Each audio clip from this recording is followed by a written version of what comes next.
कृषि कानूनों का विरोध क्योंकि लगातार चल रहा है। दिल्ली बॉर्डर पर किसान आंदोलन लगातार चल रहा है। वहीं किसान आंदोलन के बीच में किसान संगठनों के बीच में मतभेद शुरू हो गया है। संगठनों के बीच में मतभेद का कारण पीएम मोदी को बातचीत दोबारा शुरू करने के लिए लिखे जाने वाला पत्र और योगेंद्र यादव की भूमिका को माना जा रहा है। कुछ किसान संगठन किसानों को लेकर एक बार फिर से सरकार के साथ बातचीत शुरू करना चाहते थे, जबकि कुछ नेता सरकार से बिना बात किए आंदोलन को आगे बढ़ाना चाहते हैं। इसको लेकर लगातार खींचतान हो रही है। और आपको ये भी याद दिला दें कि पिछले कई महीनों से संयुक्त किसान मोर्चा के बैनर तले किसानों का आंदोलन चल रहा है और इसी बीच संयुक्त किसान मोर्चा ने पीएम मोदी को पत्र लिखकर सरकार और किसानों के बीच में बातचीत को फिर से शुरू करने की और एक निर्णायक स्थिति पर जाने के लिए मांग की है। बताया ये जा रहा है कि इस मुद्दे पर किसान संगठन एक मत नहीं नजर आ रहे हैं। सूत्रों का कहना है कि 40 किसान नेताओं के एक व्हाट्सएप ग्रुप में इस बात को लेकर मतभेद सामने आ गया है। बताया जा रहा है कि संयुक्त किसान मोर्चा के 11 संगठनों के नेताओं ने सभी किसान नेताओं को एक पत्र लिखकर योगेंद्र यादव की भूमिका पर सवाल उठाए हैं। किसान नेता बूटा सिंह, निर्भय सिंह, डॉक्टर सतनाम, बलदेव सिंह, उनके अलावा कई ऐसे किसान नेता हैं जिनके नाम सामने आ चुके हैं और उस पत्र पर हस्ताक्षर हैं। संयुक्त किसान मोर्चा की 9 सदस्यीय समिति की कार्यशैली की समीक्षा की जानी चाहिए, ये किसानों का कहना है। क्योंकि अब कोरोना का असर जिस तरीके से पहले देखने को मिल रहा था, वो धीरे धीरे संक्रमण दिल्ली में कम होता जा रहा है। तो दिल्ली की सीमा पर जो किसान बैठे हुए हैं, अब उनका कहना है कि प्रदर्शन लगातार जारी रहेगा, आंदोलन उनका लगातार जारी रहेगा, लेकिन एक बार फिर से सरकार से बातचीत करना चाहते हैं। ये संयुक्त किसान मोर्चा के बैनर तले जो किसान है उनका कहना है। लेकिन वही दूसरी तरफ जो दूसरे किसान हैं, जो अन्य संगठन हैं, उनका कहना है कि इस तरीके से बातचीत नहीं होनी चाहिए। जो प्रदर्शन चल रहा है, जो आंदोलन चल रहा है, उसको ठीक उसी तरीके से आगे बढ़ाना चाहिए। तो यहाँ पर मतभेद किसानों के बीच में नजर आ रहे हैं। आधे किसान संगठन चाहते हैं सरकार से बात करना और आधे किसान संगठन जो हैं वो बिना बातचीत किए ही इस आंदोलन को आगे बढ़ाना चाहते हैं। अब दूसरा इसमें मामला क्या, वो आपको बता देते हैं कि हिसार में किसान नेताओं पर एफआईआर दर्ज की गई थी। उससे किसान और ज्यादा उग्र हो गए क्योंकि प्रदर्शन लगातार चल रहा था, आंदोलन लगातार चल रहा था। एफआईआर दर्ज की गई। आज वहां पर भी किसानों का आंदोलन होना है क्योंकि किसानों का आंदोलन रखा गया है। आक्रोशित है किसान कि किसानों पर एफआईआर दर्ज क्यों की गई है। एक तरफ तो दिल्ली की सीमा पर किसानों के बीच में मतभेद दिख रहा है, लेकिन वहीं दूसरी तरफ हम देखें तो हिसार में जो किसानों का आंदोलन आज का रखा गया है, वो सरकार के लिए चेतावनी है, वार्निंग इसको कहा जाएगा। और वो भी इसीलिए कि भले ही कोरोना काल चल रहा हो, लेकिन आंदोलन खत्म नहीं होगा। कई महीने का वक्त गुजर चुका है, लगभग 6 महीनों का वक्त जब से ये आंदोलन चल रहा है। किसान अपनी जिद पर अड़े हुए हैं, सरकार अपनी जिद पर अड़ी हुई है। पहले बातचीत हुआ करती थी, 11-12 दौर की बातचीत हो गई थी, लेकिन जैसे ही कोरोना काल शुरू हुआ तो सरकार ने बातचीत का ऑफर देना बंद कर दिया। किसानों का आंदोलन लगातार जारी रहा, लेकिन अब एक बार फिर से हालात सामान्य होने के कगार पर लग रहे हैं। ये ऐसा किसानों को भी लग रहा है, किसान संगठनों को भी लग रहा है, जितने लोग वहां पर मौजूद हैं उनको भी लग रहा है। लेकिन हालात अभी सामान्य हुए नहीं हैं। बातचीत करके इस मुद्दे का हल किसान चाहते हैं, क्योंकि दिल्ली की सीमा पर जिस तरीके से किसान बैठे हुए हैं, वो एक तरीके से जो आंदोलन शुरुआत का था, वो आंदोलन अब नहीं बचा है। बेदम आंदोलन इसको पहले से ही कहा जा रहा है और बेपटरी आंदोलन इसको उस दिन से कहा जा रहा है जिस दिन 26 जनवरी की हिंसा लाल किले पर हुई थी। उस दिन से इस आंदोलन को बेदम कहा जाने लगा था, क्योंकि कई किसान संगठन जो थे उसी दिन से आंदोलन को छोड़कर चले गए थे, चाहे वो पंजाब का संगठन हो या फिर उत्तर प्रदेश का संगठन हो। जब उसके बाद किसानों ने साथ छोड़ना शुरू कर दिया तो राजनीतिक आरोप भी लगने लगा।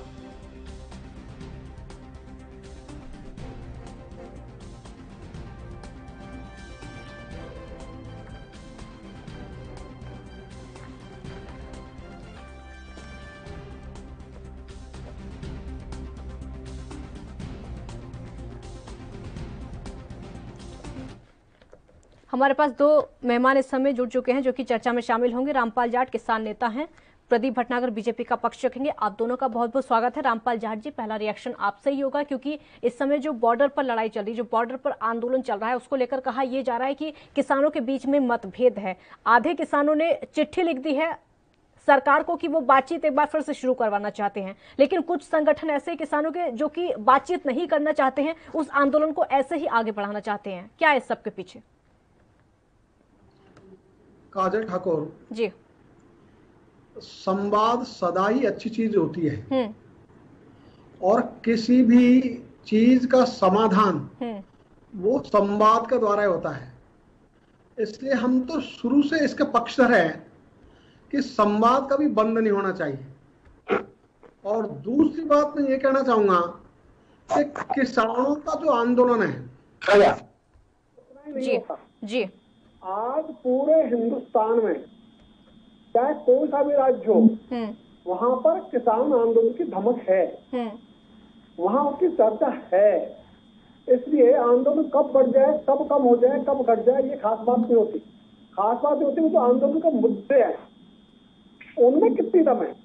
और इस आंदोलन में जो न्यूनतम समर्थन मूल्य पर खरीद की गारंटी का कानून बनाने की बात है, ये पूरे देश की खुशहाली के लिए आवश्यक है, क्योंकि किसान खुशहाल होगा तो देश खुशहाल होगा। रामपाल जी मेरे उस सवाल का जवाब दीजिए। किसान संगठनों के बीच में मतभेद है कि नहीं? क्योंकि चिट्ठी को लेकर कहा जा रहा है, चिट्ठी आधे किसान भेजना चाहते थे लेकिन आधे नहीं। संयुक्त किसान मोर्चा के बैनर तले वो चिट्ठी भेजी गई, लेकिन अन्य संगठन नहीं चाहते हैं। ठाकुर, ये चाहना और नहीं चाहना ये तो हो सकता है, इसमें कोई खास बात नहीं है। इसलिए जब आजादी का आंदोलन लड़ा गया तो भी दो प्रकार की धाराएं थी और ये तो एक मुद्दों पर है हमारे। लेकिन रामपाल जी एक बात सुनिए आप। अब आप ये सुनिए, सरकार किस किस की और कैसे बात सुनेगी? आप जिन्होंने चिट्ठी लिख दी उनकी बात सरकार सुने, या फिर जिन्होंने चिट्ठी नहीं लिखी है उनकी बात सरकार सुने? ये तो दो धड़ों में बटे हुए हो गए ना, किस तरीके से बात को सुना जाएगा? काजल ठाकुर, सरकार के पास दो विकल्प है। हाँ। पहला, जिन्होंने चिट्ठी लिखी उनको बुलावे, बाकी जो देश के किसान संगठन चाहे चिट्ठी में नहीं है, चाहे संयुक्त मोर्चे में नहीं है, उनको भी बुलावे, सबको बुलावे, सबको बिठावे, वार्ता करे। दूसरा विकल्प सरकार के पास और स्ट्रॉन्ग है, वो किसी से वार्ता नहीं करे, जरूरी है वार्ता की। जो हमारे माननीय प्रधानमंत्री जी ने 2011 में, जब वो गुजरात के मुख्यमंत्री थे और एक कमेटी के चेयरमैन थे, उसके नाते उन्होंने अभी अपनी रिकमेंडेशन दी थी कि किसानों को उनकी उपजों का दाम देने के लिए न्यूनतम समर्थन मूल्य पर खरीद की गारंटी का कानून बनाया जाए। इसी संबंध में कृषि लागत एवं मूल्य आयोग ने एक बार नहीं 3 बार अनुशंसा की हुई है भारत सरकार को। ठीक है, तो ये जो कानून है ये बिना वार्ता के भी सरकार बना सकती है। इस कानून बनाने के लिए किसी से कोई वार्ता की आवश्यकता नहीं है। प्रदीप भटनागर जी जवाब दीजिए। कानून बनाने के लिए किसी बातचीत की जरूरत नहीं है, ये रामपाल जाट की तरफ से कहा जा रहा है। देखिए, जो 12 टाइम की वार्ता हुई थी, जो 12 शर्तें इन्होंने जो रखी थी, और शर्तों को तो जब बैठे थे और बोल दिया था कि ये शर्तें लिखनी है, अब सारा चीजें आपके पाले में डाल दी गई है कि अब आप जैसा उचित समझे हैं। और बाकायदा हाईकोर्ट ने भी और सरकार ने भी टाइम दिया था कि भाई आप 18 महीने का टाइम आपको है, आप और चीजों पे बात करें मगर और विषय पे ना बात करें। आप ये पहले क्लियर कर दिया गया था। उसके बाद ये इन्होंने अपने बहुत अग्निकारी इन्होंने अपना आंदोलन कर लिया था और बहुत स्पीड आंदोलन की बढ़ा दी, और हमने 26 जनवरी को भी देखा मगर वार्ता नहीं देखी। अभी जो ये फूड की बात चल रही है, जो ये बातें कह रहे हैं, अभी चिट्ठी लिख रहे हैं, देखिए कहाँ मैं पहले भी कही और फिर कह रहा हूँ, यह इनके ऊपर राजनीतिक दलों का बहुत प्रेशर है, सब नेताओं पे, वामपंथियों का बहुत प्रेशर है। ये आंदोलन करना इनकी मजबूरी है। अब जो चिट्ठी सरकार इनकी सारी चीजें मान चुकी। ठीक है भटनागर जी, अब जो चिट्ठी लिखी, आ रहा हूँ। हाँ, अब जो चिट्ठी लिखी गई, अब सरकार बातचीत के लिए तैयार होगी कि नहीं होगी, इस पर जवाब दीजिए। नहीं, सरकार तो पहले भी तैयार थी, आज भी तैयार है। हाँ, और स्वागत के लिए हाथ जोड़ के तैयार, हर चीज के लिए तैयार है, और किसान भाइयों की हर बातें मानी भी गई हैं। और माननीय प्रधानमंत्री जी ने कहा कि हम आपके साथ खड़े अच्छी अच्छी चीजों के लिए। फिर भी कहीं जहां ये राजनीतिक जो बॉलों में खेल रहे हैं दोनों सारे नेता, वो चीजों को देख रहे हैं हम आप भी। देखिए आज जो दो धड़ वाली बात चल रही है, योगेंद्र जी को निकाल दिया गया, दर्शन पाल जी को निकाल दिया गया, ये वो लोग थे जो कि किसानों के नेता बन के अपनी राजनीतिक रोटी, अपनी पार्टी चलाना चाह रहे थे। आज कहीं जाके बुद्धि आई है कुछ किसानों को कि भाई ये हमने जो स्टेप उठाया है। भटनागर जी, सरकार किसकी सुनेगी? जिन्होंने चिट्ठी लिखी है उनकी सुनेगी, या फिर जो बिना चिट्ठी लिखे बिना बातचीत किए आंदोलन को आगे बढ़ाना चाहते हैं, सरकार उनकी सुनेगी? अब दो ऑप्शन है सरकार के सामने। सरकार ना तो नेताओं की सुनेगी, हाँ, ना चिट्ठी लिखने वालों की सुनेगी। हाँ। सरकार सुनेगी देश के किसानों की। हाँ। उन किसानों की जो पिछड़ रहे हैं और आज पंक्ति में सबसे पीछे खड़े हैं। और जो बॉर्डर पर बैठे उनका क्या? सरकार उनकी, जो बॉर्डर पर बैठे उनका क्या? बॉर्डर पे किसान नहीं, नेता बैठे हैं। हाँ। आप बता दूं आपको मैं, किसान एक नेता नहीं है बॉर्डर पे, सब अपने घर के अंदर क्वारंटाइन हुए हुए हैं। ये भी क्लियर कर दूं। ये राकेश टिकैत कल परसों नजर आए जब उनका स्वर्गवास हो गया, अपने राष्ट्रीय अध्यक्ष लोकदल के थे, उनका सॉरी मैं नाम थोड़ा दिमाग, अजीत सिंह जी का, तो उस विषय को लेकर श्रद्धांजलि देने आइए, मगर उसके बाद सब क्वारंटाइन में। वहां तो उन्होंने छोड़ रखा है मरने के लिए उन गरीबों को कि आंदोलन के नाम पे तुम खड़े रहो, क्योंकि ये आंदोलन पूरा वामपंथियों के हाथ में झूल रहा है। चलिए इस पर आऊंगी, ठीक है, आपके इसी सवाल को लेकर आगे बढ़ूंगी। रामपाल जाट जी, पहले तो आप इस सवाल का मेरे जवाब दे दीजिए कि सरकार किसकी सुने और किसकी ना सुने। एक तो वो कि जिन्होंने चिट्ठी लिखी है उनकी सरकार सुन ले, ठीक है, उनकी बातों को मान लिया जाए, और जिन्होंने चिट्ठी नहीं लिखी है वो कह रहे हैं कि हम बिना बातचीत के आंदोलन को आगे बढ़ाना चाहते हैं। तो यहाँ पर दोराहे पर सरकार को लाकर खड़ा कर दिया किसानों ने, ऐसा नहीं लगता? कादर ठाकुर, हाँ, सरकार को न्याय की सुननी चाहिए, न्याय के पक्ष में सरकार को खड़ा होना चाहिए। और न्याय का पक्ष यह है कि सरकार किसानों को उनकी उपजों के वह दाम तो दिलाए जिनको भारत सरकार न्यूनतम कहती है और उनको घोषित करती है, और उनकी प्राप्ति के लिए कानून बनाए। ये न्याय की बात है, चाहे ये 2 गुटों में बटे चाहे 10 गुटों में बटे, इसका सरकार को इन चीजों पर ध्यान नहीं देना चाहिए। वरन जो सामान्य किसान है उसका हित किसमें है, इसको देखना चाहिए। आंदोलन अगर किसान, रामपाल जी अगर किसान आंदोलन कर रहे हैं तो उनकी वो आंदोलन कर रहे हैं, सबको पता है किसान एक साथ हैं, इसीलिए आंदोलन कर रहे हैं और सरकार के खिलाफ आंदोलन कर रहे हैं। तो जो उनका रोड मैप है तो वो तो एक होना चाहिए ना, कि एक बात को लेकर आंदोलन कर रहे हैं, बातचीत करना चाहते हैं तो सारे संगठन बातचीत करना चाहते हैं, आंदोलन को आगे बढ़ाना चाहते हैं बिना बातचीत के तो वो भी सारे संगठन। तो एक रोड मैप तो एक होना चाहिए ना। ऐसा थोड़ी ना आधे किसान इधर दूसरे ट्रैक पर जाएंगे, आधे किसान दूसरे ट्रैक पर जाएंगे, तो ऐसे बात नहीं बन पाएगी। क्योंकि पहले भी हमने देखा था 26 जनवरी की जो हिंसा हुई थी, आधे संगठन पंजाब के थे वापस आ गए थे, उत्तर प्रदेश के थे वो वापस चले गए थे, तो वहां से बेदम आंदोलन हो गया था। तो छवि तो बना के रखनी पड़ेगी सरकार को और किसानों को भी। काजल ठाकुर, इसलिए मैंने ये कहा हाँ, कि समझ की आवश्यकता है, समझ विकसित करने की आवश्यकता है। आंदोलन के जो मुद्दे हैं वो सामान्य किसानों के मुद्दे हैं, इसलिए कोई आंदोलन कितना बड़ा है, कितना छोटा है, कितने गुटों में, इसका अर्थ नहीं है। जितने भी गुट है, जितने भी लोग हैं, तो सामान्य किसान तो वहाँ है ही नहीं। सामान्य किसान तो वहाँ है ही नहीं। अब बीजेपी वाले कहते तो हैं, बीजेपी वाले कहते तो हैं कि सामान्य किसान तो बॉर्डर पर है ही नहीं, वो तो अपने घर के अंदर है। देखिए राजपूत जी, मैं थोड़ा सा बताऊं, जो बॉर्डर पर है हाँ, वो भी सामान्य किसान है, हाँ, उसका प्रतिनिधित्व कर रहे हैं बहुत से लोग ऐसे हैं। लेकिन प्रश्न ये नहीं है कि वहां है कि नहीं है, प्रश्न यह है कि सरकार को जो देखना चाहिए वो चीज नहीं देखनी चाहिए। अरे प्रश्न तो यही है रामपाल जी, प्रश्न तो यही है रामपाल जी, रामपाल जाट जी, प्रश्न यही है कि किसान वहां पर है कि नहीं है, और किसान जो वहां पर है वो किसान है कि नहीं है। प्रश्न तो यही है ना, सवाल तो यही है कि किसान वहां पर है कि नहीं, और जो लोग वहां पर हैं वो किसान है कि नहीं। बात ये है काजल ठाकुर, हाँ, काजल ठाकुर, ये विषय उतना महत्व का नहीं है जितना महत्व का सामान्य किसान को उनके उपजों के दाम दिलाना है। हाँ। और ये आंदोलन तो काजल ठाकुर 2010 से शुरू हुआ है कि एमएसपी पे खरीद, अगर महत्वपूर्ण नहीं होता तो आंदोलन नहीं होता। अगर विषय महत्वपूर्ण नहीं होता, 2014 में काजल ठाकुर लोकसभा में सर्वसम्मत रूप से इसी के आधार पर एक निजी विधेयक को सरकार स्वीकार तो सरकार को चाहिए। ठीक है भटनागर जी आपका जवाब दे रहे हैं, ठीक है भटनागर जी आपका जवाब दे रहे हैं, बोलिए। नेता जो गुमराह कर रहे हैं, मैं सीधे कर दूं कि जिस समय सरकार से वार्ता शुरू हुई थी 40 दलों की, और ये जो बैठकें थी सरकार के साथ, वो कामयाब भी रही इनकी, ऐसा नहीं है।